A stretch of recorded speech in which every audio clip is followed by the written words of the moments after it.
Last दो vlog में आपने देखी सिंध की मेहमान नवाजी, अक्षरों वाइट सैंड डेजर्ट की खामोश जिंदगी और हमारे बॉयज का रेत के साथ वो खुशनुमा खेल।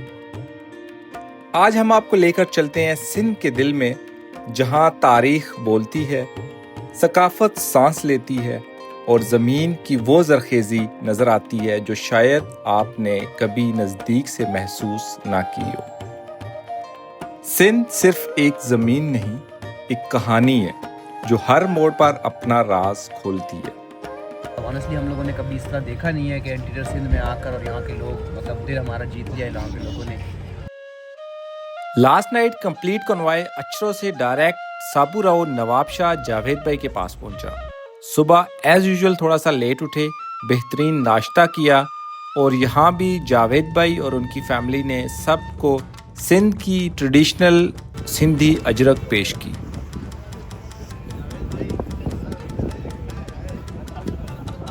Good morning from Nawab Shah और नाश्ता वगैरह हमने कर लिया जी और इस वक्त हमारा डिपार्चर है टुवर्ड्स रानीकोट फोर्ट। बॉयज़ तकरीबन रेडी हो चुके हुए हैं। डायमेंशंस ही ऐसी हैं, क्या करेगा। और पीछे से बैठी हुई है वो टेंट की वजह से। टेंट जाते उतारूंगा मैंने नहीं टेंट रखा, पर मेरा ना एक्सपेरिमेंट भी पास हो गया टेंट वाला कि चल सकता है। नाश्ता किया, गाड़ियां तैयार की और आज की मंजिल थी सिंध की तारीख का एक अजीम निशान, रानीकोट फोर्ट।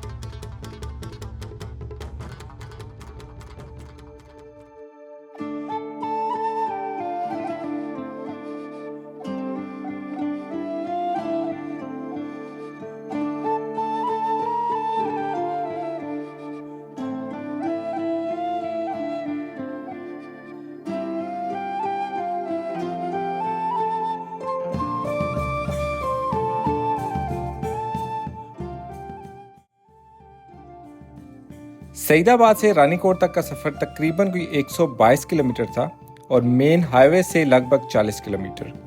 बेहतरीन कारपेटेड रोड था और हम ऑलमोस्ट कोई 2 घंटों में रानीकोट फोर्ट पहुंच गए।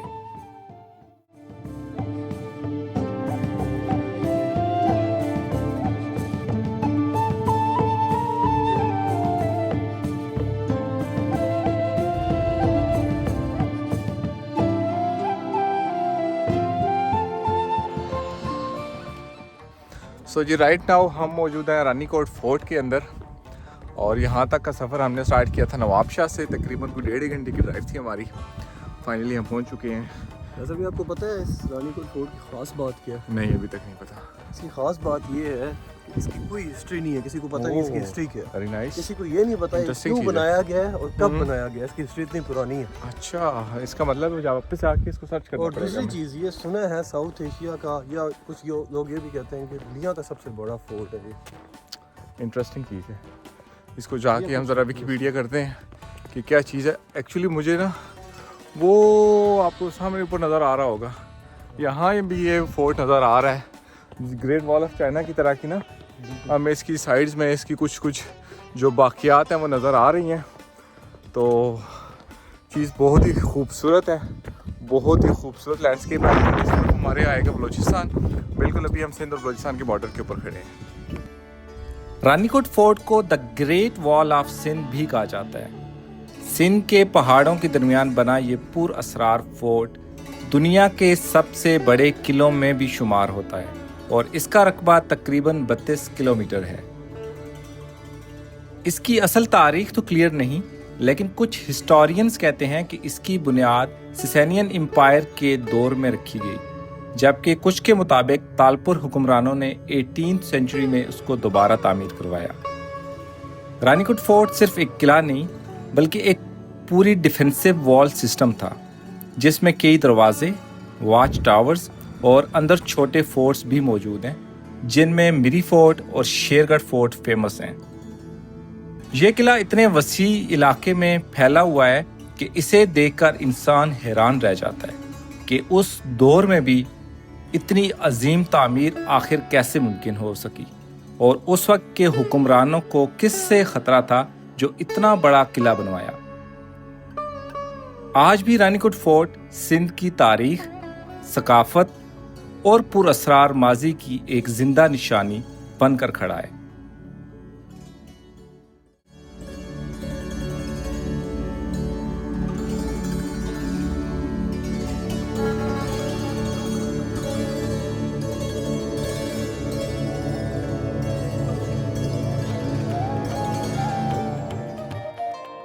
आके वाबस्ता हैं उस हुस्न की यादें तुझसे, जिसने इस दिल को परी खाना बना रखा था, जिसकी उल्फत में बुला रखी थी दुनिया हमने, दहर को दहर का अफसाना बना रखा था। आशना हैं तेरे कदमों से वो राहें जिन पर उसकी मदहोश जवानी ने इनायत की थी। कारवां गुजरे हैं जिनसे उसी राहनाई के, जिसकी इन आंखों ने बेसूद इबादत की है। तुझसे खेली है वो महबूब हवाएं जिनमें उसके मलबूस की अफसुर्दा महक बाकी है। तुझ पे बरसा है उस बाम से महताब का नूर, जिसमें बीती हुई रातों की कसक बाकी है। फोर्ट से निकलकर थोड़ा सा ऑफ रोड किया और पहुंचे एक ऐसी जगह के ऊपर जिसको वहाँ के लोकल्स परियों का जहां कहते हैं, और सच में वहाँ पहुंचकर लगा कि हम किसी परिस्तान में आ गए।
सो जी गाइस, रानीकोट से वापस अभी हम निकले हैं, बल्कि रानीकोट की ही टेरिटरी है ये। बिल्कुल ऊपर ऊपर जो है उसकी बाउंड्री वॉल है जो फोर्ट है, और इसके मिड में ये लोकेशन है बहुत ही खूबसूरत। यहाँ पे ये एक वाटर स्ट्रीम है और यहाँ पे भी हम खड़े हैं, बॉयज़ जो हैं स्विमिंग वगैरह कर रहे हैं। और इस लोकेशन का नाम मैंने मोहित से पूछा था, यहाँ के लोकल है, एज़ पर हिम इसको कहते हैं परियों का झल। तो बहुत खूबसूरत लोकेशन है।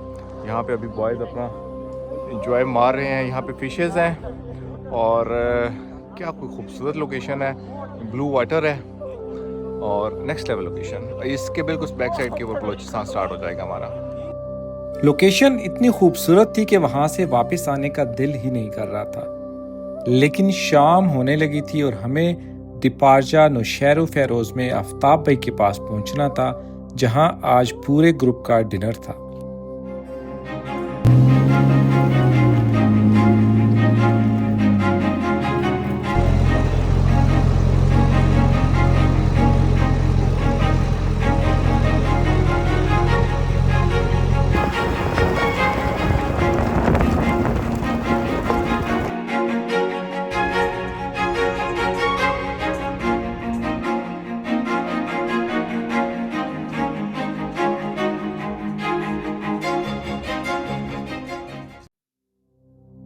आफ्ताब भाई की तरफ से वेलकम ऐसा था जैसे हम किसी वंडरलैंड में आ गए हैं। फोगी पैच, चारों तरफ गन्ने के खेत, बीच में एक बड़ा बोन फायर। उफ, कमाल का मंजर था।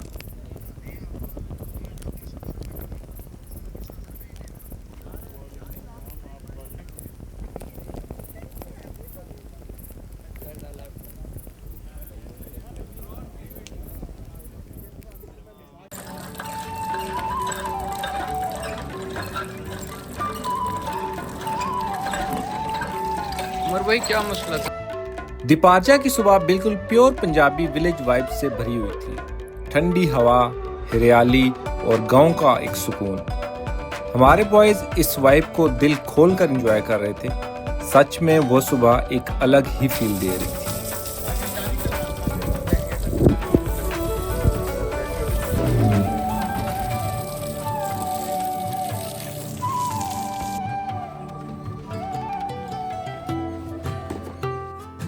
आज हम सिंध का वो हिस्सा एक्सप्लोर करने निकले थे जिसे शायद आज तक बहुत कम लोगों ने देखा होगा। थर के खुश्क रेगिस्तानों से निकलकर सिंध की हरी भरी जमीनों तक का सफर, जहां चारों तरफ सिर्फ हरियाली थी, परिंदों के चहकने की आवाजें और खामोशी से बहता हुआ दरियाए सिंध। सच में ये मंजर किसी हिडन पैराडाइज से कम नहीं लग रहा था। Lying here for too long. I don't know what else to do. I wanna get away from every little thing just to try to make it through.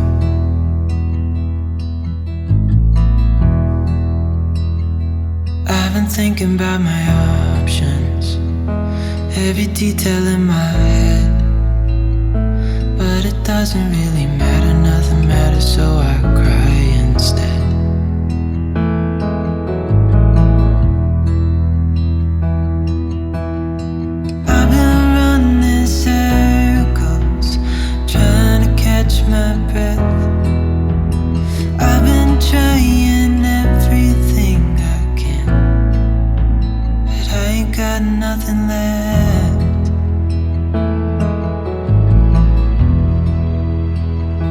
I've been staring at the ceiling, I've been staying up all night. Everything I ever worked for vanished in the blink of an eye.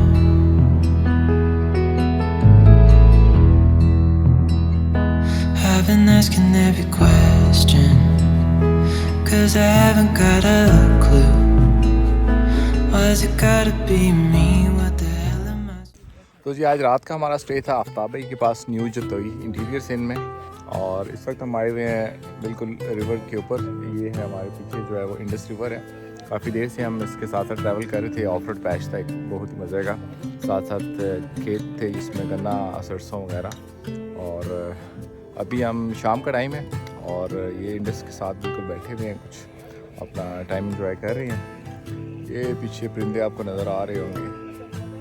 तो यहाँ पे अभी फ़िलहाल हम enjoy कर रहे हैं, कुछ टाइम के लिए यहाँ पे रुकेंगे और फिर इससे ऑनवर्ड हम क्या करते हैं, क्या एक्टिविटी होती है, फिर वो आपको इंशाल्लाह बताते हैं।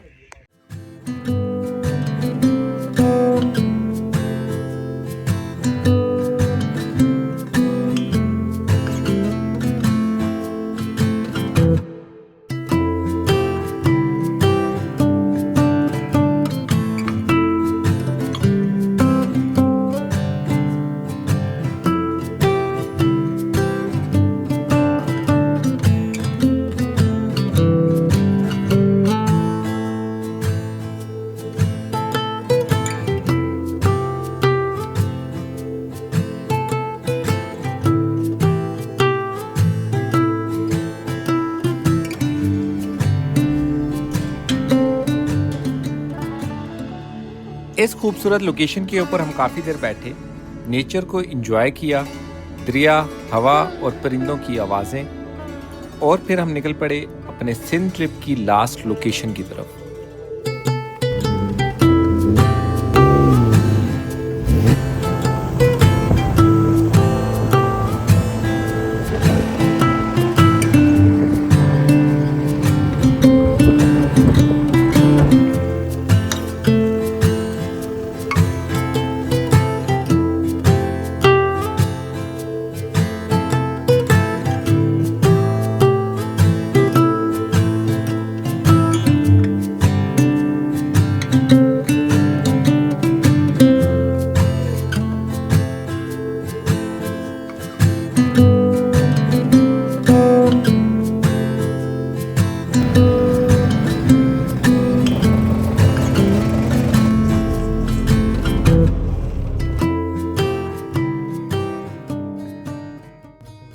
सिंध ट्रिप की ये आखिरी चाय बस एक कप नहीं, पूरे सफर की यादों का बोझ था।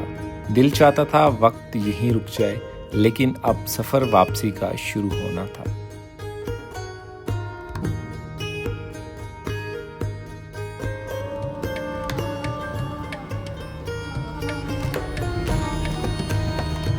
अब करते हैं हम कुछ दिल की बातें। कहते हैं कि ज़िंदगी के कुछ लम्हात ऐसे होते हैं जो न सिर्फ आपको याद रह जाते हैं बल्कि आपके दिलो दिमाग के ऊपर नक्श हो जाते हैं। और हमारा सिंध ट्रिप का एक्सपीरियंस भी कुछ इस तरह का ही था।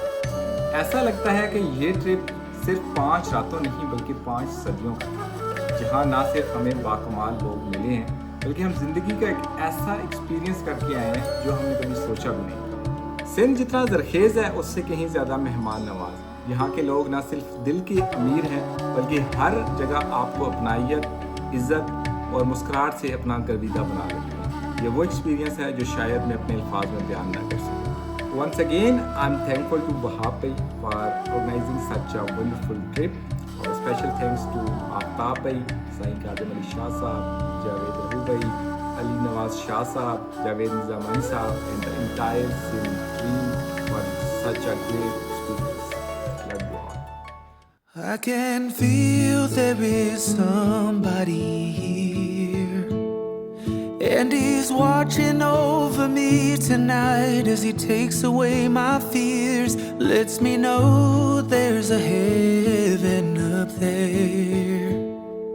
Yeah, he's reaching out his hand to me to wash away my tears. Oh, I know you and I praise you. Got my arms open for your love.